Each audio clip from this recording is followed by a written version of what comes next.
Welcome back to another episode of 100 Days of Python Programming Challenge.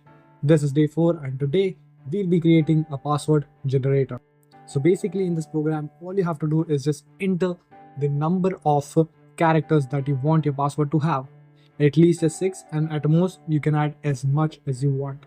So, basically, it will generate a password which will include ASCII letters, digits, and punctuations, which makes it super strong. So, let's put the token aside and coding on the screen. Alright, so we basically need two libraries.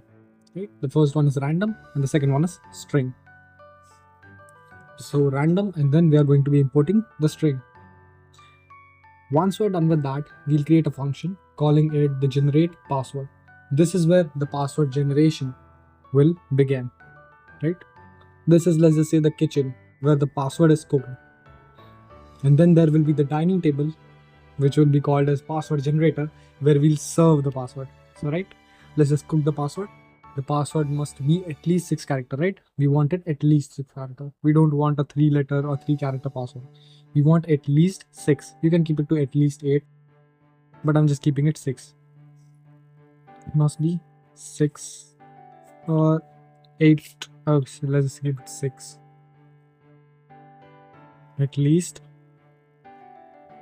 6. Yep, perfect. Now that we're done with that, we'll just create the characters.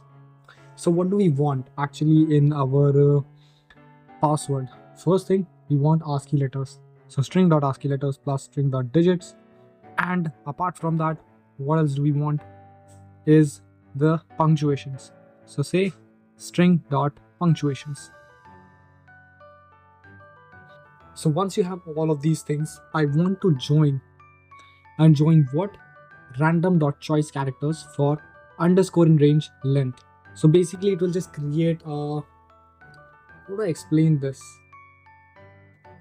Alright, let me just explain you the logic pretty quickly. Random.choice is a function that selects the random element from the given sequence of the letters. And then you have the for loop that iterates length number of times, right? You have given the length and it will iterate length number of times. In each iteration, a random character is selected using the random choice characters, right? And the underscore is a common conversion used for when the variable in the loop isn't needed. And then there is the join stuff, right? The join expression concatenates and join all the randomly selected characters into a single string, right? That's basically it. And the given quotes represents the empty string, right? Which means that there is no separator between the characters.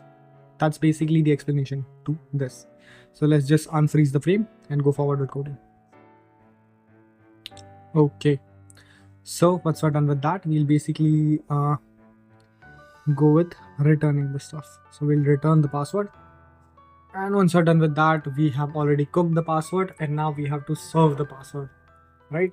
So to serve, we need a dining table, and for that we'll create the password generator. This is going to be our dining table. So let's just put on the curtain, say print generator,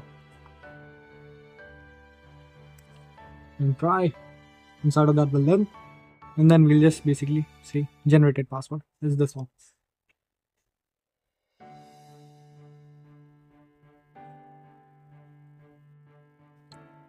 So if there is any kind of value, let's just say in the length of password, you put in ABC or your name, then it will just show you invalid input. It won't just give you some random errors. It would give you invalid input. Basically, it is a good way. It's a professional way of solving the error. So let's just say preventing the crash of program. Let's just run this real quick. We have already served. Let's just eat the stuff and see how does it taste. 4.py, and we have it. Boom. So let's just say 6, and you have the password. You can add anything and you'll be having a perfect output of it. Let me just show you. Put in 8, you have the password. So that's basically it. The code is in the description. You can just go and download it. Follow me on GitHub if you want to. And don't forget to subscribe this channel for more content like this. And also don't forget to share this channel with more Python enthusiasts like yourself. So see you in the next one.